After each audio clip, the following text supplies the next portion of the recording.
How we doing? Good, good. Finished practice. Obviously, the injured guys. I probably should start with those guys first. I still feel really good about Treader and Demarius having a chance to get back. Obviously, we still got a couple guys. The other guys that I feel good about those guys. We have some other guys. Amari Scott has a little shoulder. Price had a little knee, but those guys all practice. So it was nothing major with those guys, and so I feel good about the group. But I think those first two guys I mentioned, obviously, they're a huge key to our success. So getting them back as fast as we can and would be very important to our football team. But outside of that, it's business as usual, moving forward, big game in Pittsburgh. In the opener, Connor hadn't started before, and what have you seen? How have you seen him grow since the opener to where he is now? And he's getting all the carries for him. Right. I think he's been, really consistent since our game, up to now. I mean, he's played really well for him. He's been in their program, understands what they're asking the running back to do. I think he's done a really good job. He played really, really well against us. He's played really, really well all season. So I'm not surprised. I just think his role is expanding more, and they're doing more with him. Better do you have a feel on what he can do in preparation, because now you have this extended roll of film? Oh, we've seen him for sure. We felt him in the first game because he made a lot of plays, so we know what to expect. It's not walking out there for the first time playing against a guy, sight unseen or anything like that. We know that this guy's a really, really good football player. It seems like Antonio Callaway has been kind of quiet in the last couple of games. So where is he in his development, and how can you get him going? I think he's developing. I think he's still growing, still a young player, finding his way in the National Football League. Obviously, we got to get him more touches as well.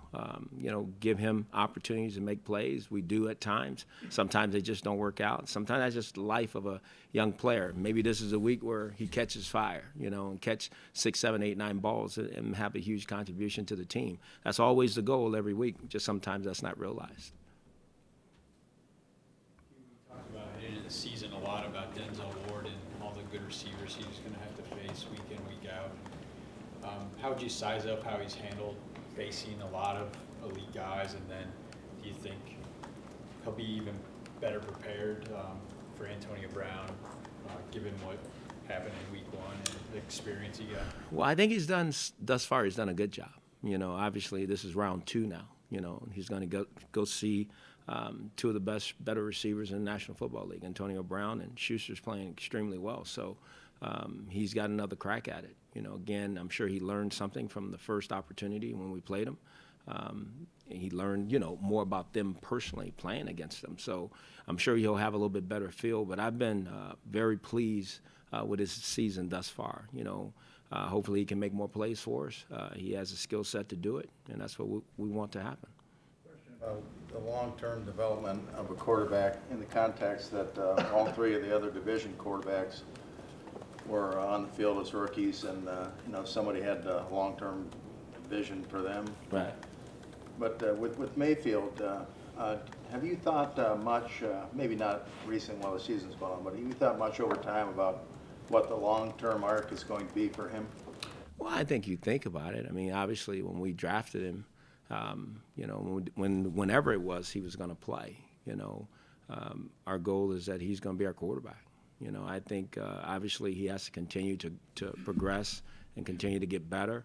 I'm not trying to compare him to anybody. I don't think that'd be fair. I think he's going to, blaze his own trail as we go. But hopefully it'll be somewhat like the guys in our division's career have gone. Like you say, all those guys played as rookies. They've been the quarterbacks of their teams for a long time, and I think that was the vision when we drafted him. You said earlier this week that Todd was very receptive to your offer for help. Did you worry at all, though, that he might interpret your comments the wrong way, that he might, take that as dismissive or anything? I don't think I was worried that he would take my comments the wrong way. I was worried that he would take what everybody was saying and writing and the way everybody, made it out to be the wrong way. So you always have to handle those things very quickly. And privately, and we did, and we move on. Like I said, he's been great. Did you talk to him like Sunday, or did you Monday? Monday, yes. Like first I made it a point to get to it. You know, I'm not going to say it was first thing. I mean, we got a lot of things to do in the morning, but we had a conversation. Back to Callaway for a second. Have you seen it, everything that goes with being a rookie in the NFL, especially after not playing last year? Have you seen it be too big for him at all, or kind of feel like the pressure's getting to him? No, I don't sense that. I don't think it's too big for him. I don't think the pressure's getting to him. I mean, for all involved, I think we all want to see him catch more balls and make more plays. I mean, because we all see the skill set and talent. But that doesn't always equate to, you know, guys can play at a high level all the time. I think he's working at it, you know, and I think we're, again, continuing to find ways to have him affect games and make plays. And that's got to, you know, all work hand in hand together. So I think the young man's doing his part. We got to continue to do our part.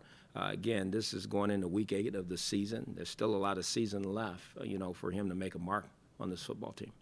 Val was obviously slowed in camp in the early part of the season with the hamstring injuries. Where is he at right now, and where does he kind of fit into what you want to get done offensively? I think he's finding his role and his niche, you know, in the offense. I mean, obviously on special teams, he's making contribution. And I think, you know, as he continued to be consistent, when I'm talking about consistency, being out there, being available, I think we'll find more things for him to do as well. How do you get your team believing when they've lost 14 straight in Pittsburgh and 24 on the road or whatever it is now? How do you get them believing that they could actually go in there and win this game? You go play, you know. This is a very confident team. Our team is a very confident group. You know, we don't get concerned about the record. Obviously, we want a better record. But this is a division team. This team's leading the division. What better way to make a statement about playing on the road and winning on the road than in Pittsburgh? You know, so here's a tremendous opportunity for the group to put some of those things to bed. Go ahead, Mike. And do you kind of, I don't know, what's your reaction to the fact that at 2-4-1 here, it seems like the sky is falling, and they've only have one more victory over there, and they're in first place in the AFC North, and everything seems like it's great? Well, I think it's the sky's falling here because we've been in so many games, and if you're so close, and if you can win a couple of those, nobody would be feeling that way. We just haven't. Doesn't matter what the reasons are, we haven't done it. They're a confident group. They've been down before where they hadn't started fast, and all of a sudden they get on a run, and away they go. We just haven't done that yet. I think when we become that team that starts winning games consecutively, you know, week in and week out, regardless of where it is, on the road, at home, wherever, then I think the narrative will change. It will change, but it's not going to change until then. It's such a difficult place to play. You've got a lot of experience playing in that Oh, building, yeah. but I think their fans, obviously they have good players, good team. Their fans, I mean, that's home field. And that song that they play, you know, before all of a sudden the kickoff happens. So I know it's coming, you know, and that's what I think their advantage is. But no, it's a hostile place to play. We get it. We think our stadium is just as tough to play in as well, and we welcome that. You know, in order to be the team we want to be, you have to go into those environments and win, and that's what we're trying to do. What is the team? Are you doing better now than you were doing in that opener? As a football team, I think we're understanding better situationally, you know, about down and distances and how to handle situational football better by far. You know, I think obviously the one thing we have continued to do and did well in that game was get turnovers. And we need to continue to do that. And, you know, I just think as a football team, what we got to do is regardless of whether it's the regulation or overtime, we got to go find a way to win game. And that's just what we have to do.